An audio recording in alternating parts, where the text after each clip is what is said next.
Hi friends, நம்ம சேனலில் பாருங்கள்.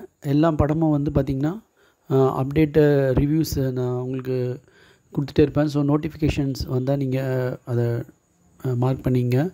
ஸோ உங்களுக்கு எல்லா படமும்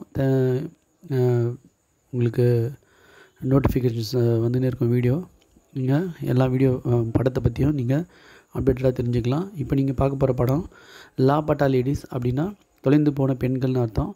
இந்த படத்தை இயக்குனது கிரண் ராவ். ரைட்டிங் கிரெடிட் வந்து விபப் கோஸ்வாமி, திவ்தர்ஷினி சர்மா, ஸ்னேஹா தேசாய். இந்த படத்தில் நடித்தவங்க பார்த்திங்கன்னா நிதான்ஷி கோயல், ஸ்பர்ஷ் ஸ்ரீவஸ்தவ், சவிதா மால்வியா. ஸ்பர்ஷ் விஷவ் தான் தீபக்ன்ற கேரக்டர் நடிச்சிருக்காரு. நிதாஷிஞ்சி கோயல் வந்து பூல்குமாரின்ற கேரக்டர் நடிச்சிருக்காங்க. ஸோ சவிதா மால்வியா, அது நிறைய பேர் வந்து புதுமுகங்கள் நடிச்சிருக்காங்க. இதில் முக்கியமான 4 கேரக்டர் தான். போலீஸ், காணாமல் போனது 2 பொண்ணுங்க. ஸோ கங்காபுரன்ற ஊர்லேருந்து இந்த படம் வந்து 2001 நடக்கிற மாதிரி கதை. ஸோ இந்த கதை வந்து பார்த்திங்கன்னா புதுசாக கல்யாணம் ஆகி வர ஸ்பர்ஷ் விஸ்தவ் தீபக் வந்து பூல்குமார்ன்ற கூட்டுன்னு வருவார். ஸோ அது வந்து பார்த்திங்கன்னா கங்காதல்ன்ற இடத்துலேருந்து அவங்க வந்து கூப்பிட்டு வரும்போது ட்ரெயினில் 3 ஜோடிங்க வரும். அந்த 3 ஜோடி வந்து ஒன்று இறங்கி போய்டும். இன்னொருத்தவங்க வந்து இன்னொரு ஜோடி வந்து மிக்ஸ் ஆகி கலந்து இந்த ஊர்லேருந்து வந்துடுவாங்க. அவர் மித்தில்ன்ற நகரத்தில் இறங்கி அவர் கூப்பிட்டு வந்துடுவார். இன்னொரு பொண்ணு பார்த்திங்கன்னா பாத்தில்ன்ற நகரத்தில் இறங்கிடும், பத்திலா. அது வந்து பார்த்திங்கன்னா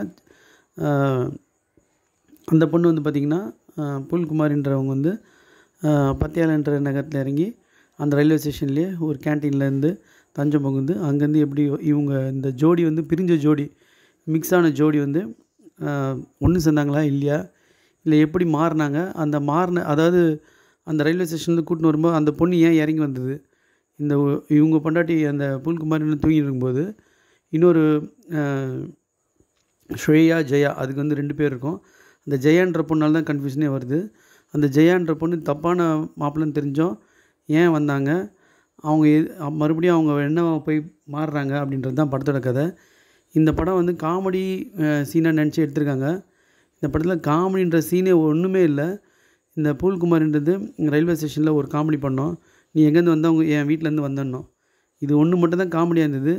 இந்த குழப்பம் வந்து இந்த இன்னொரு பொண்ணு வந்து ஏன் வந்தது தெரிஞ்சும் ஏன் வந்தது, அந்த நைட் டைமில் வந்து ஏன் வந்தது அப்படின்றதுக்கான ஒரு காரணத்தை சொல்லியிருப்பாங்க படம் முடிவில். அது ஏற்றுக்கிற மாதிரி இருந்தாலும் படம் வந்து ரொம்ப ஸ்லோ. ஃபஸ்ட் ஹாஃப் வந்து ரொம்ப ஸ்லோ, செகண்ட் ஹாஃப் பார்த்திங்கன்னா ரொம்ப ரொம்ப ஸ்லோ. 2001 பேக்ரவுண்டில் அந்த மாதிரி கதை காட்டுவாங்க.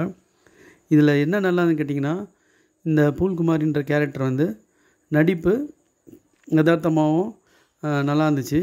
மற்றபடி இந்த படத்தில் வந்து சொல்கிற மாதிரி எதுவுமே இல்லை. ஸ்பர்ஷ் ஸ்ரீவத்சவ் வந்து ஒரு வெப் சீரிஸ்லாம் நடிச்சிருந்தார். ஸோ அந்த படத்தில் வந்து கதையும் ஒன்றும் இல்லை, இந்த மாறினது ட்விஸ்டானது மட்டும்தான் ஒன்றே இருந்தது. மற்றபடிலாம் எதுவுமே இந்த படத்தில் வந்து சொல்கிறதுக்கு எதுவுமே இல்லை. Very slow movie. நீங்கள் மூவி டேட் அப்டேட் பண்ணி நல்லா தெரிஞ்சிங்கன்னா லிஸ்டட் ரிவ்யூ சேனலில் பாருங்கள். நிறைய மூவி வந்து ரிவ்யூ பண்ணி போடுறேன். அதில் வந்து நீங்கள் என்னென்ன படம் எப்படின்னு நீங்கள் தெரிஞ்சுப்பீங்க. ஸோ இந்த படம் வந்து ரொம்ப ஸ்லோ மூவி. தேட்டரில் பார்த்தீங்கன்னா ஒரு 2-3 சீன் சிரித்தாங்க, மற்றபடி எல்லாம் அமைதியாக தான் உட்காந்து பார்த்தோம். இண்டி வெர்ஷன் தான். ஸோ இதில் வந்து எதுவும் சொல்கிறதுக்கான எதுவுமே இல்லை. கிரண் ராவ் வந்து டைரக்ட் பண்ணியிருக்காங்க. இந்த கதையை என்ன சூஸ் பண்ணி இதில் வந்து என்ன பார்த்தாங்கன்னு ஒன்றுமே தெரில. இது வந்து ஒரு நார்மலான படம் தான். இது வந்து அகெயின்ஸ்ட் பேட்ரியாச்சுவல்லாம் சொல்கிறாங்க. அதாவது ப்ரீ பிளான்ட் இந்த ஆண் வர்க்கங்கள் எதிர்த்து இந்த கல்யாண முறைகள்லாம் எதிர்த்து வந்த படம் அப்படி சொல்கிறாங்க. அப்படிலாம் சொல்கிறது எதுக்குமே இல்லை. ஆண் வர்க்கத்தை பெண் வர்க்கத்தை நல்லா இதுவாக காட்டுறேன்னு ஆண் வர்க்கத்தை ரொம்ப சீப்பாக சொல்கிற மாதிரியான அது மாதிரி விஷயங்கள்லாம் எதுவுமே இல்லை. படம் இது ஒரு டப்பா படம் தான் சொல்லணும். இது highly narrative excellent movie 4 star 5 ஸ்டார்லாம் வந்து ரிவ்யூவில் கொடுத்துருக்காங்க. பட் அது மாதிரியான எந்த ஒரு ரீசனும் இல்லாத ஒரு படம் தான் இது ஒரு நார்மலான படம். ஃபஸ்ட்டு சீன் அந்த ட்ரெயினில் மாறுற இது மட்டும் நல்லா இருந்தது. மற்றபடி இந்த படத்தில் எதுவும் சொல்கிற மாதிரி எதுவுமே இல்லை. போலீஸ் ஸ்டேஷனில் விசாரிக்கிற சீன்லாம் வந்து காமெடி மாதிரி சொல்கிறாங்க. அது மாதிரிலாம் எந்த காமெடியும் இல்லை. ஒரு 2-3 சீன் காமெடியாக இருக்குது படத்தில். மற்றபடி இது ஒரு அதர பழசான இல்லை, டப்பா படம்னு தான் சொல்லணும். Thanks friends.